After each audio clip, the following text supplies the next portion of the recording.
Shalom untuk kita semua. Firman Tuhan dalam Yoel 2 ayat 13 mengatakan, "Koyakkanlah hatimu dan jangan pakaianmu. Berbaliklah kepada Tuhan Allahmu, sebab Ia pengasih dan penyayang, panjang sabar dan berlimpah kasih setia, dan Ia menyesal karena hukumannya."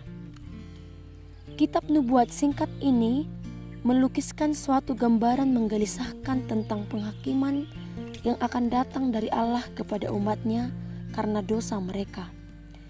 Yoel memulai kitabnya dengan gambaran tentang kehancuran Yehuda oleh wabah belalang yang berkeriapan, menghancurkan semua tanaman pertanian.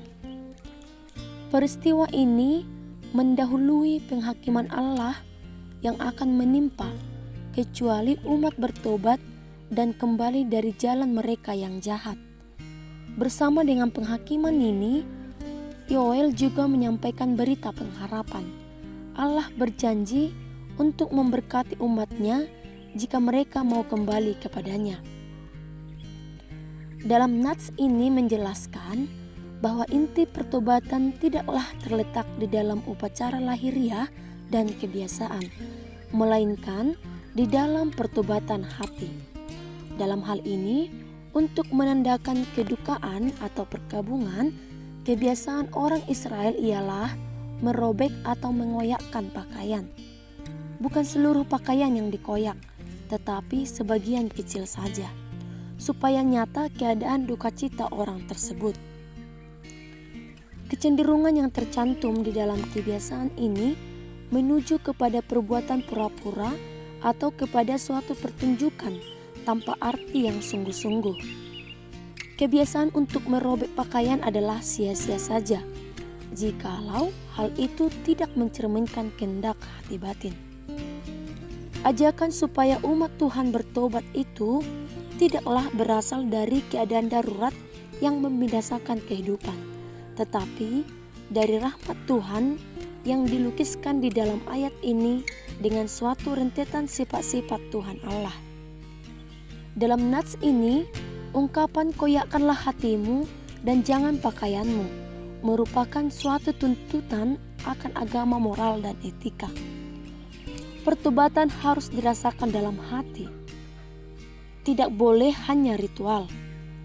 Pertobatan bukan suatu pekerjaan yang dilakukan, yakni pekerjaan yang layak dihargai, bukan pengoyakan pakaian, melainkan kehancuran dalam batin, kerinduan, kesedihan yang sangat, dan mengoyakkan hati.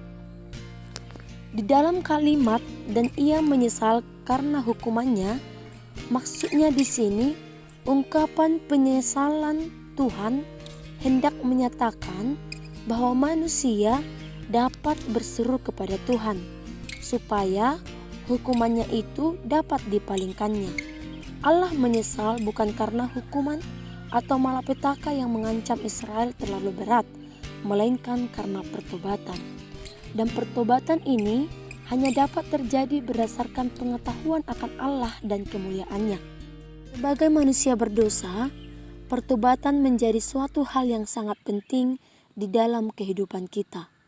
Kita sering sekali menyesali kesalahan dan berusaha untuk bertobat, namun sering jatuh dalam kesalahan yang sama berulang kali sampai kita masuk ke dalam titik jenuh akan penyesalan tersebut. Pada akhirnya, kita merasa percuma untuk bertobat karena kita berpikir ke depan pasti kita akan melakukannya kembali. Hal ini terjadi karena kita kurang memahami arti dari pertobatan dan kita tidak melakukan pertobatan yang sejati yang Tuhan kehendaki. Perasaan sesal dan sedih atas kesalahan atau dosa kita sering kita lakukan, padahal ini bukanlah jaminan memperoleh pengampunan dan keselamatan. Akan tetapi, keselamatan itu terletak pada kemauan kita, yaitu jika dengan segenap hati kita mau datang kepada Tuhan dan menyerahkan diri dengan sepenuh hati kepadanya, dan harus disertai perubahan cara hidup dari manusia lama kepada manusia baru. Tuhan selalu memberi pengharapan kepada kita agar kita kembali kepadanya. Untuk itu, Tuhan mengharapkan agar kita mau kembali kepadanya dan menyerahkan diri untuk selalu diperbaharui oleh cinta kasih-Nya. Tuhan Yesus memberkati. Amin.